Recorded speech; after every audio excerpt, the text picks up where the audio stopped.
All right, I'm at 1004 Sycamore Street, and I've got a few details here in regard to brick.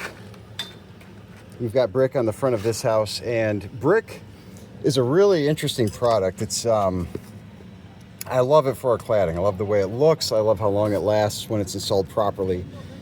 We do, however, take a few extra protocols to make sure our walls are actually going to last a long time. It's not uncommon to see brick cracking, especially like at the corner of a window or around a door, stuff like that. It's very common to see it cracking.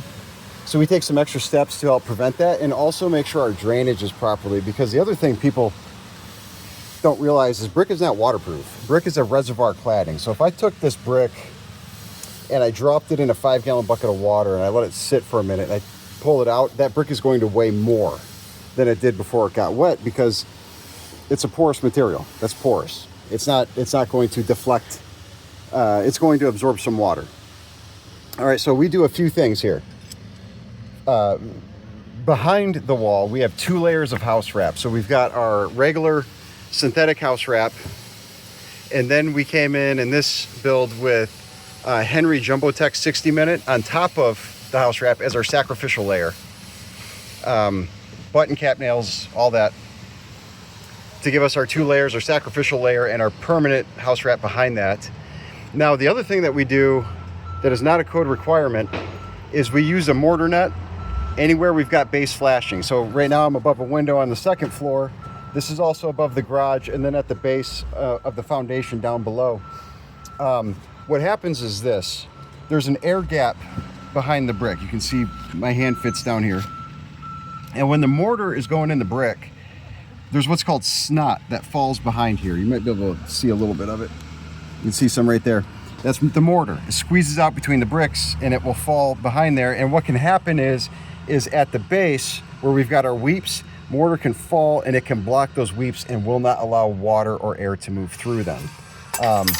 This is the weep, for example, that we use. I like the cellular weeps. So mortar could get behind it, block it, and then that weep is not going to function as intended. So what the mortar net does is it catches any of the snot that's trying to fall and clog those weeps. So the weep will go here, the mortar net's here. If any mortar that falls, it'll get caught and still allow air and water to move through that weep. Okay, so that's the first upgrade that we do. That is not a code requirement. It should be, but it isn't. The next upgrade that we do is the actual mounts. You can see a full one here. Now, code allows us to use these crappy little corrugated anchor ties that have 1 nail in them that goes into the wall, and they get bent, and that goes on the brick, and that's the anchor, the wall tie for the brick.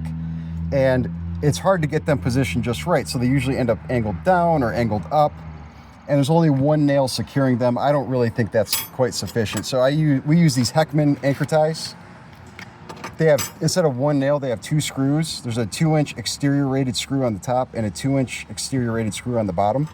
And then, like you can see here, the actual tie is adjustable. So now we can move it to be at the exact right angle with the brick, because you want it on a perfect 90. You don't want it down like that or up on an angle. So this gives us the ability to have an anchor that, 1, is more secure, and 2nd, can be positioned properly to secure the brick to the wall in the right way. Now, okay, so then there's another upgrade that we do here, and that is this. That's our cellular weeps. Now, if you look here, you see a weep right here. I'm up toward the ridge. To give you context, I'm up on the 2nd floor. There's a weep here. You see there's a weep here, another weep there. Now, why are there weeps going up, running up along the soffit of my roof? That's because I want this wall to act, I want the cavity behind here to not only be a drainage plane, I want it to be a ventilation plane. So we've also got our weeps along the base, above the garage door, above and below our window. And what that does is when it rains, water has the ability to get through brick because it's a reservoir cladding. It can go through and the water can come out of the weeps. That's a common, all brick walls have that. Also add the weeps up at the top for airflow. So now air can enter behind the wall, move up through the wall, and exit up here at the top, and allow this wall to ventilate, to dry, which is another feature that, in my opinion, should probably be code. It's not. We don't have to put those in, but I do anyway. So this wall can actually ventilate and dry. Part of the reason that's important on this wall is we're going to be painting this brick.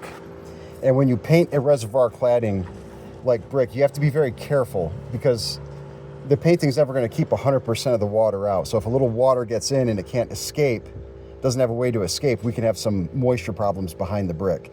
This allows air and water to move properly through here. So those are a couple of the upgrades that we do with our brick that will help keep this wall lasting a long time and not cracking and moving and shifting around. I believe that's the proper way to build brick, and anytime we do it, these are the strategies that we use every single time.